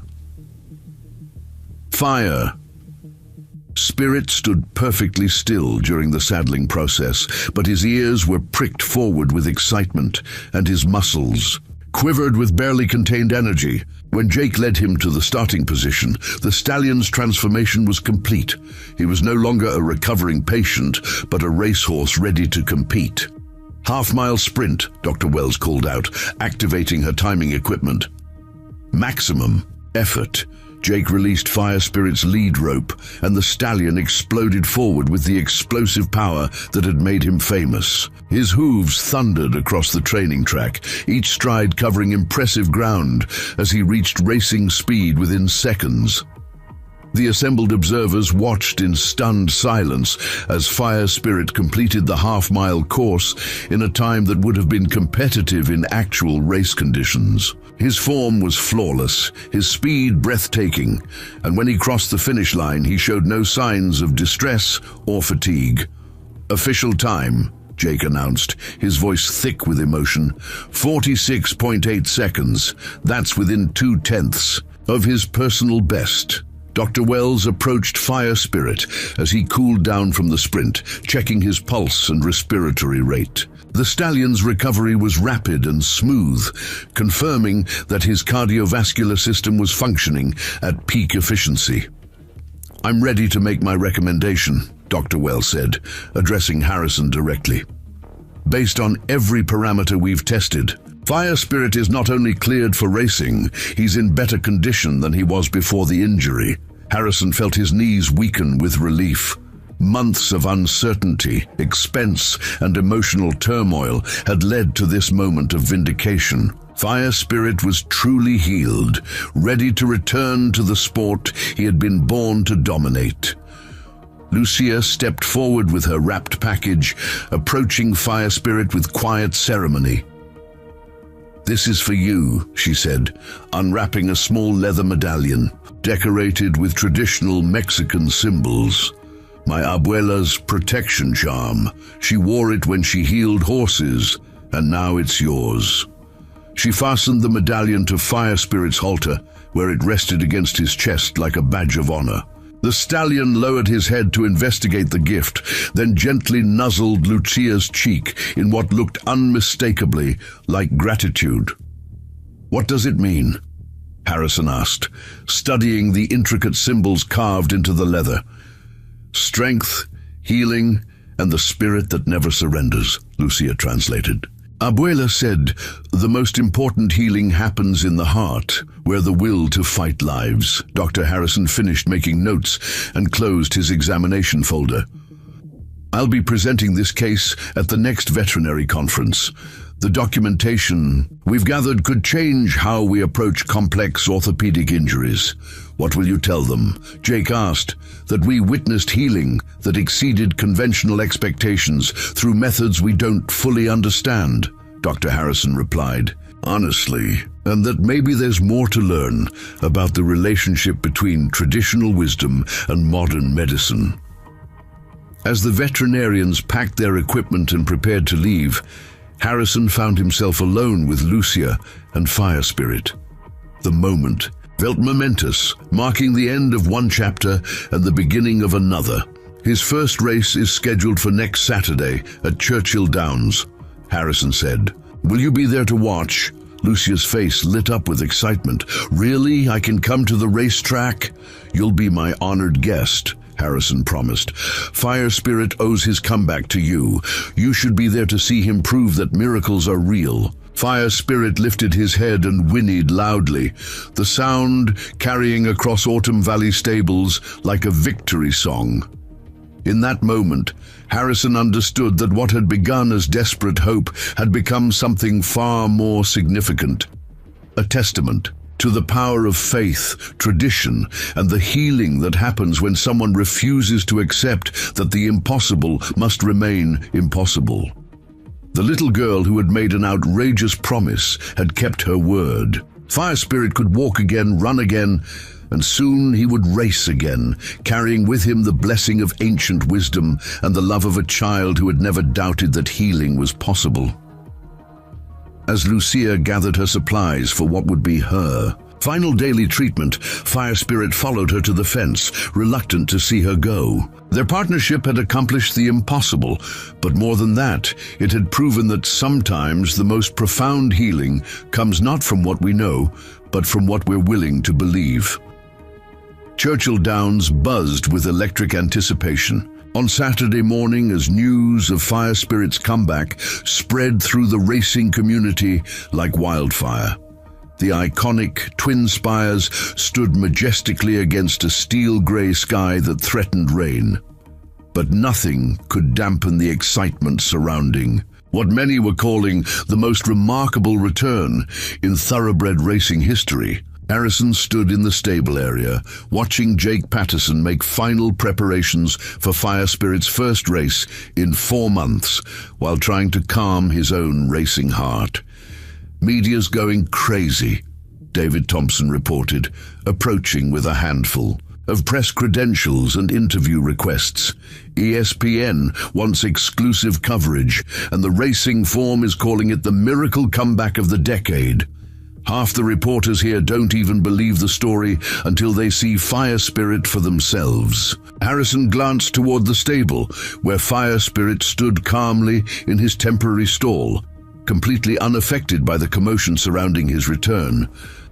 The stallion's coat gleamed under the stable lights. His muscles rippled with contained power, and his eyes held the focused intensity of a champion who knew his moment had arrived. "Where's Lucia?" Harrison asked, scanning the crowded stable area. "Ramon's bringing her through the owner's entrance," David replied. "Security's got instructions to escort them directly to the private box. The crowds are pretty intense out there." Sandra Mitchell from the local news station approached with her camera crew, her microphone extended and her expression eager for an exclusive interview. "Mr. Blake, can you tell us about the unconventional treatment that brought Fire Spirit back to racing form?" Harrison had fielded dozens of similar questions over the past week, but he never tired of giving credit where it was due. The real story belongs to Lucia Valdez, an 8-year-old girl who saw possibilities where everyone else saw limitations. She applied traditional Mexican healing methods that had been passed down through her family for generations.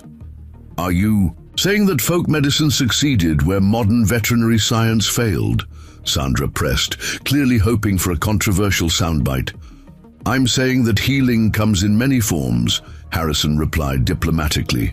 Lucia's approach worked in harmony with Fire Spirit's natural recovery abilities, and the results speak for themselves. Jake Patterson emerged from Fire Spirit's stall, his weathered face creased with the concentration that marked race day preparation. At his side walked Fire Spirit, led by a simple rope halter rather than the elaborate show gear typically used for pre-race presentations. The stallion moved with fluid grace, his hooves clicking rhythmically against the concrete floor of the stable area. The reaction from spectators and media was immediate and dramatic. Conversations stopped mid-sentence, cameras clicked rapidly, and a respectful hush fell over the normally boisterous stable area. Fire Spirit's presence commanded attention in a way that transcended his racing reputation. This was a horse who had returned from the brink of destruction to reclaim his place among champions. "Look at him," whispered Dr. Wells, who had come to witness Fire Spirit's public debut. "He knows he's special. You can see it in every line of his body." Judge William Hayes, the racing steward who would oversee today's competition, approached for the mandatory pre-race inspection. At 72, Judge Hayes had seen every kind of racing drama imaginable, but Fire Spirit's story had captured his imagination in ways that surprised him. "Mr. Blake," Judge Hayes said formally, "I need to conduct the standard soundness examination before Fire Spirit can be cleared for competition." The inspection was purely procedural. Dr. Wells had already provided comprehensive medical documentation, but it allowed racing officials to personally witness Fire Spirit's condition.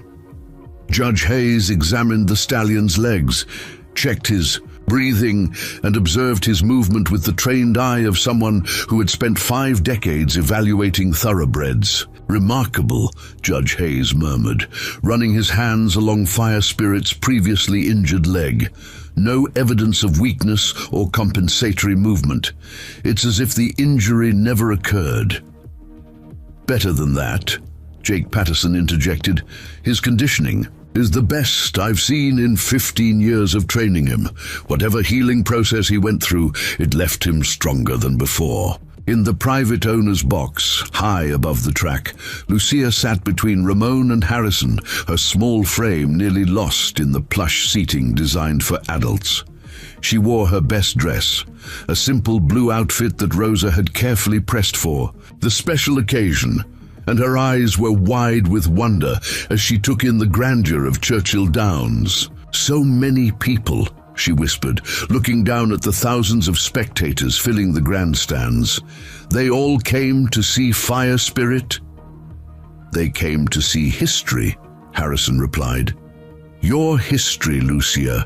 This is your miracle as much as it is. Fire Spirits."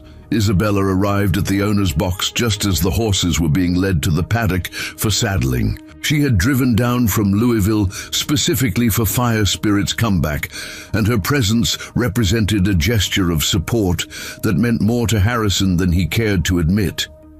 "He looks magnificent," Isabella said, settling into the seat beside Harrison. "I owe you an apology for doubting what was happening." "You owe Lucia the apology," Harrison replied gently. "She's the one who made this possible." Isabella turned to face Lucia directly, her expression soft with genuine remorse. "I'm sorry I didn't believe in you, sweetheart. What you've accomplished is truly extraordinary." Lucia smiled shyly. "Fire Spirit did all the hard work. I just helped him remember how strong he was." Down in the paddock, Fire Spirit stood quietly, while Jake Patterson adjusted his racing saddle and checked every piece of equipment. The stallion's calm demeanor contrasted sharply with the nervous energy of the other horses, who pranced and fidgeted as their connections made final preparations. Tommy Hernandez, Fire Spirit's regular jockey, approached with the focused concentration that marked him as one of Kentucky's most skilled riders. At 28, Tommy had guided Fire Spirit to victory in dozens of races, and their partnership represented one of the most successful combinations in recent racing history. "How does he feel?" Tommy asked Jake, running his hands along Fire Spirit's neck and shoulders. "Like a loaded spring," Jake replied. "He's been ready for this since the day Lucia declared him healed. The question isn't whether he can run, it's whether we can keep up with him." Tommy nodded and accepted a leg up into the saddle. Fire Spirit stood perfectly still during the mounting process, but his ears were pricked forward with anticipation, and his muscles quivered with barely contained energy. "Riders up!" called the paddock judge, signaling the start of the post-parade. Fire Spirit stepped onto the track surface with the confidence of a horse who belonged there. The crowd's reaction was immediate and overwhelming. Applause, cheers, and the thunderous sound of thousands of people rising to their feet in recognition of his remarkable return. "Listen to that," Ramon said, his voice thick with emotion as the crowd's cheers echoed across the facility. "They're welcoming him home." The post-parade allowed spectators to see each horse up close before the race, and Fire Spirit's appearance drew gasps of amazement from knowledgeable racing fans who remembered his injury and subsequent disappearance from competition. His coat gleamed like polished copper, his stride was fluid and powerful, and most importantly, he carried himself with the unmistakable confidence of a champion. "Post time, 5 minutes," announced the track announcer, his voice carrying across. Churchill Downs through the public address system. In the owner's box, tension mounted as the moment of truth approached. Harrison's hands gripped the rail, his knuckles white with nervous energy. Lucia sat forward in her seat, her small hands clasped together as she watched Fire Spirit warm up on the track below. "He's ready," she said quietly, her voice carrying absolute certainty. "I can feel it from here." The horses loaded into the starting gate with varying degrees of cooperation, but Fire Spirit entered his stall calmly, standing quietly while the gate crew made final adjustments. Tommy Hernandez gathered his reins and spoke softly to his mount, preparing for the explosive start that would begin Fire Spirit's comeback race. "All horses loaded," called the starter. "Stand by." The anticipation in the grandstands was palpable, with 40,000 spectators holding their collective breath as they waited for the gates to spring open. Television cameras focused on Fire Spirit's stall, capturing every detail of his pre-race preparation for the national audience that had tuned in specifically to witness his return. And they're off. The starting gates flew open with a metallic crash, and Fire Spirit broke cleanly from his position, immediately settling into the rhythmic stride that had carried him to victory in so many previous races. Tommy Hernandez allowed him to find his preferred position in the field, neither pressing early nor falling too far behind the pace. "Fire Spirit's running well," called the track announcer, his voice rising with excitement as the field passed the first quarter-mile marker. "He's showing the speed and determination that made him a champion before his injury." In the owner's box, Lucia stood on her chair to get a better view of the race, her eyes tracking Fire Spirit's progress around the track. "He's happy," she announced to the adults around her. "This is what he was born to do." As the field entered the far turn, Fire Spirit began to make his move. Tommy Hernandez asked for acceleration, and the stallion responded with the explosive burst of speed that had always been his trademark. He swept past horse after horse, his stride lengthening with each passing moment. "Fire Spirit's making his move," the announcer called, his voice now echoing with genuine excitement. "He's going after the leaders with that familiar kick that thoroughbred racing fans remember so well." The crowd rose to its feet as Fire Spirit charged toward the front of the field, his hooves thundering against the track surface as he closed ground on the leaders. His movement was poetry in motion, fluid, powerful, and utterly dominant. "He's going to win," Isabella whispered, tears streaming down her face as she watched the horse she had once doubted prove his complete recovery. Fire Spirit hit the front of the field with a quarter-mile remaining in the race, his nose edging past the previous leader as 40,000 spectators erupted in celebration. But he wasn't finished. With Tommy Hernandez urging him forward, Fire Spirit found another gear, pulling away from his competitors with increasing dominance. "Fire Spirit wins," the announcer shouted as the stallion crossed the finish line, 3 lengths ahead of his nearest competitor. In his first race back from career-threatening injury, Fire Spirit proves that miracles do happen in thoroughbred racing. The crowd's roar was deafening, a sustained explosion of sound that seemed to shake the very foundations of Churchill Downs. Fire Spirit galloped out strongly past the finish line, his head high and his stride confident as Tommy Hernandez stood in his stirrups and pumped his fist in celebration. In the owner's box, Harrison found himself crying openly as he watched Fire Spirit return to the winner's circle. Lucia was jumping up and down with pure joy, her small face radiant with happiness as she watched her friend prove that healing and hope could triumph over any obstacle. "We did it," she whispered, though her words were lost in the thunderous celebration surrounding them. "We really did it," Ramon pulled his daughter into a fierce hug, his own eyes wet with tears of pride and gratitude. "Mija, you gave that horse his life back. You gave all of us a miracle."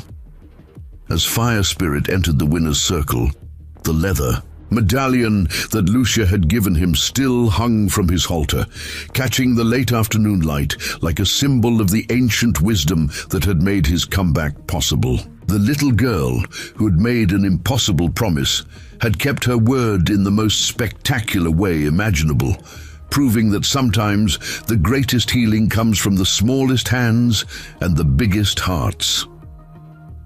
6 months after Fire Spirit's triumphant return to racing, the November morning at Autumn Valley Stables carried a different kind of energy than the desperate uncertainty that had once defined the property. The stallion now stood in his paddock as a 3-time winner since his comeback, his record unblemished and his reputation restored to legendary status. But the most significant changes weren't measured in victories or prize money. They were visible in the transformed lives of everyone who had been touched by Lucia's quiet miracle. Harrison stood at his kitchen window, watching as a small group of visitors gathered near the main stable building. These weren't the typical wealthy horse owners or racing professionals who usually frequented Autumn Valley Stables. Instead, they were ordinary people who had heard about Lucia's gift and traveled from across the region, bringing injured animals and impossible hopes. "The Patterson family is here with their daughter's horse," David Thompson reported, joining Harrison. At the window, that mare with the torn tendon that the vet said would never heal properly. Mrs. Patterson drove 4 hours from Tennessee just for a consultation. Harrison nodded, still adjusting to his property's new role as an unofficial healing center. What had begun as Fire Spirit's individual recovery had evolved into something much larger, a place where traditional knowledge met modern desperation and where miracles happened with surprising regularity. Lucia emerged from the small building that had been converted into her treatment center. A modest structure that housed her expanding collection of healing herbs, massage tools, and the carefully documented records of every animal she had helped.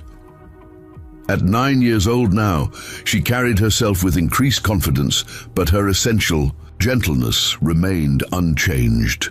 "The mare is ready for her second session," Lucia announced to the waiting family. "She's been telling me that the pain is much better and she wants to try walking without the support wrap today." Mrs. Patterson, a middle-aged woman whose face showed months of worry about her daughter's beloved horse, looked at Lucia with a mixture of hope and barely contained desperation. "Are you sure it's safe? The veterinarian said any additional stress on that tendon could cause permanent damage." "We'll listen to what she tells us," Lucia replied simply, her approach unchanged, despite the growing attention her work had attracted. "Horses know their own bodies better than anyone else.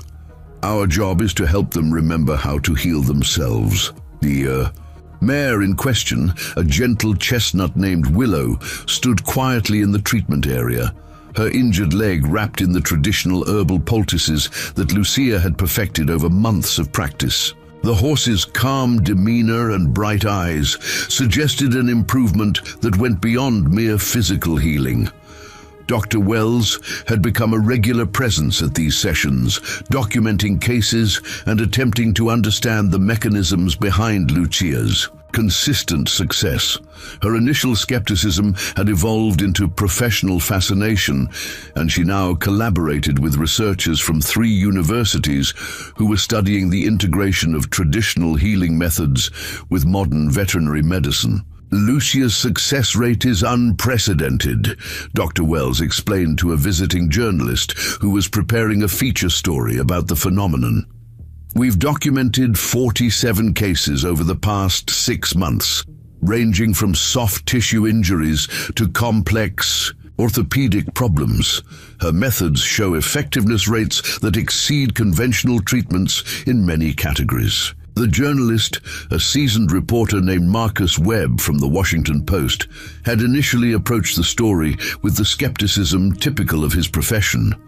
But after spending 2 days at Autumn Valley Stables and witnessing Lucia's work firsthand, his perspective had shifted dramatically.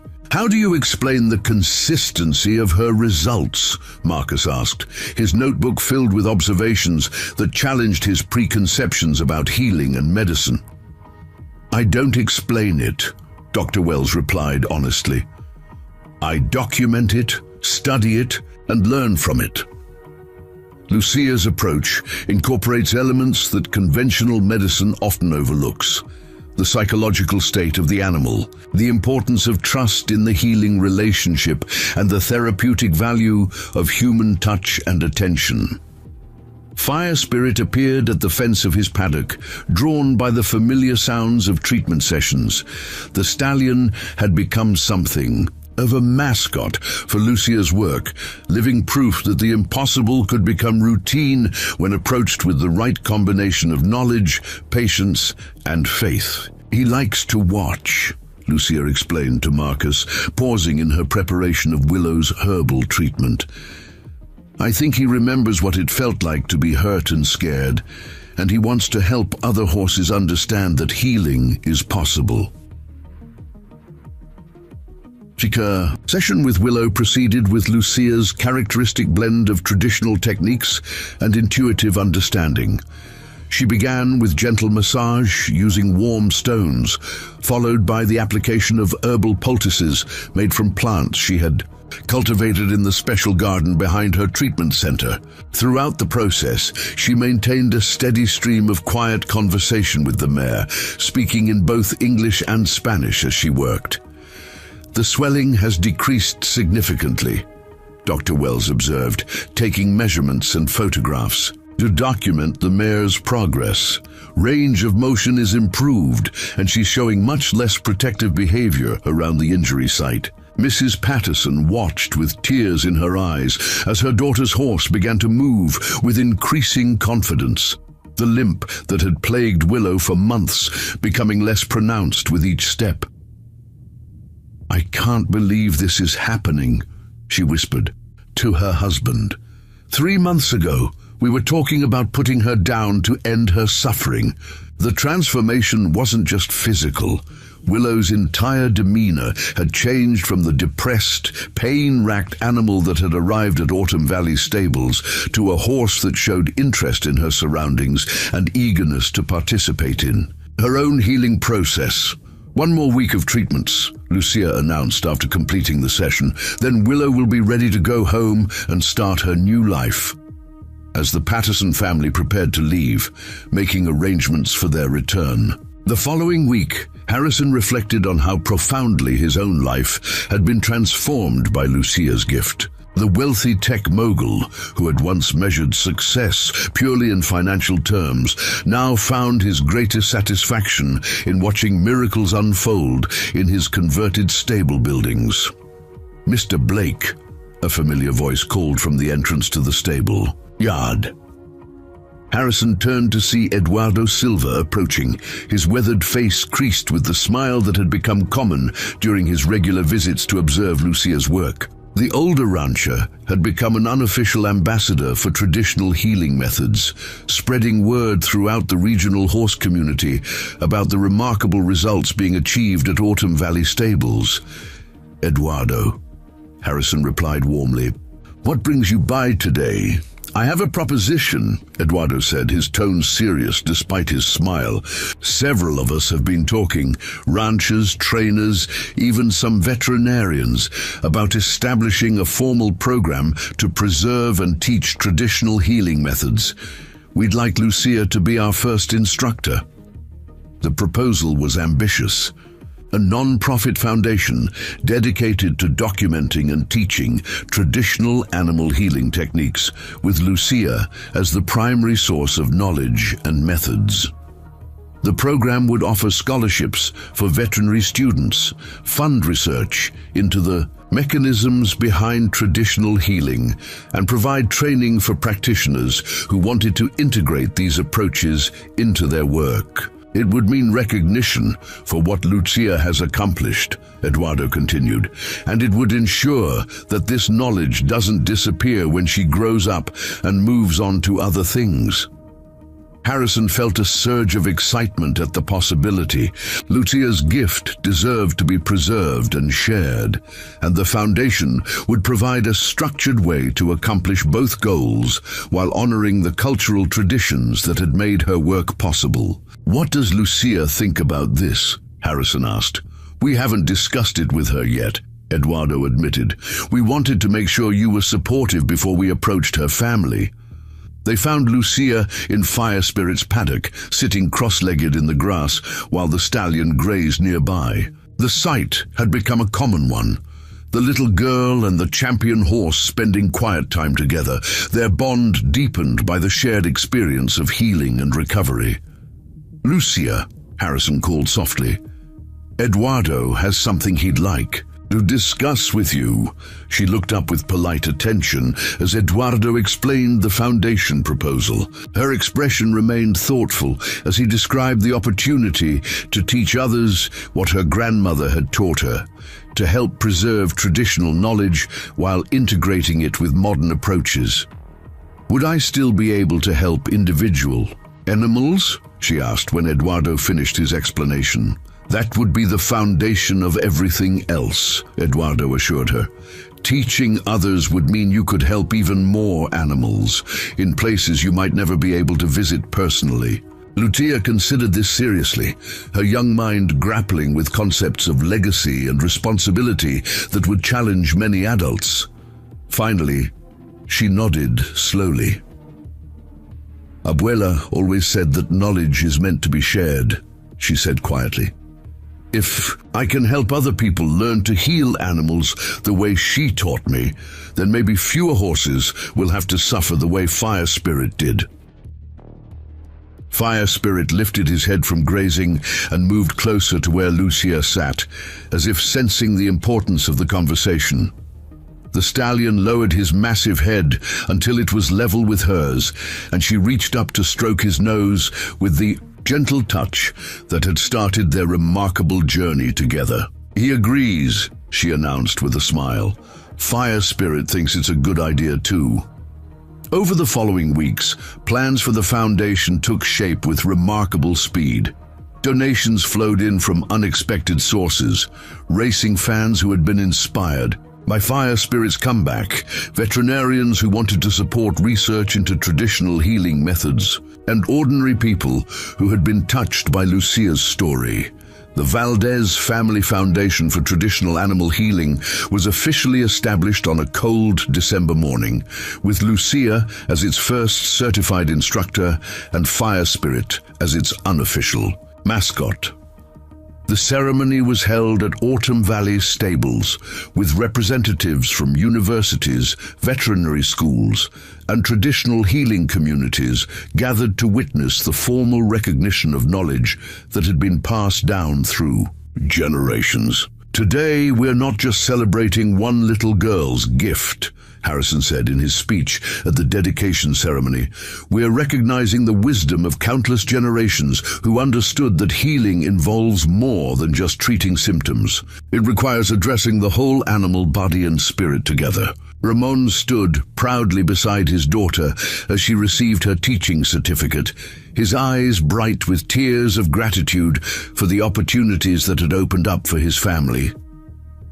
The groundskeeper, who had once worried about his daughter's future, now watched her prepare to share her knowledge with students and professionals from around the world.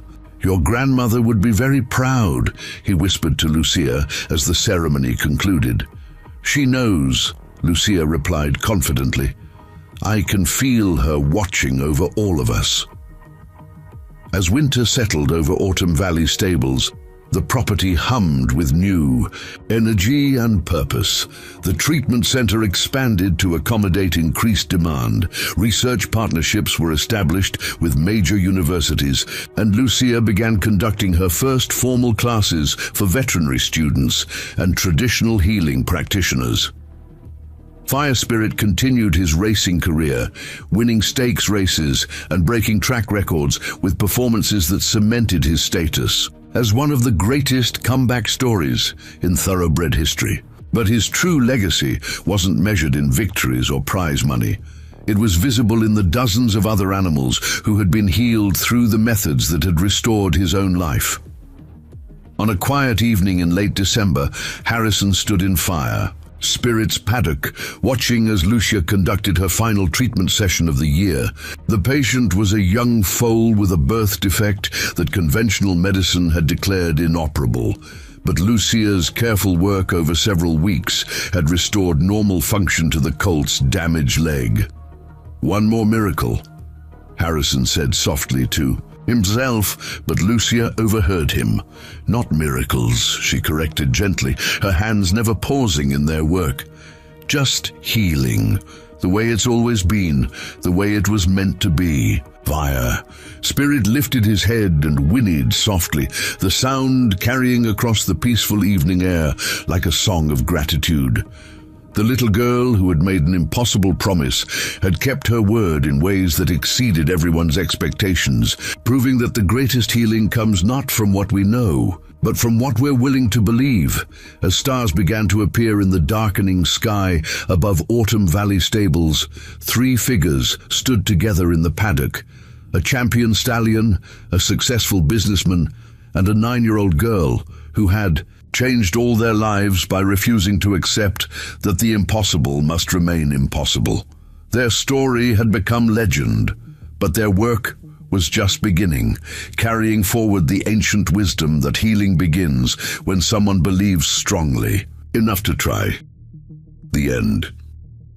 Up next, 2 more incredible stories are waiting for you right on your screen. If you enjoyed this one, you won't want to miss this. Just click to watch, and don't forget to subscribe. It would mean a lot.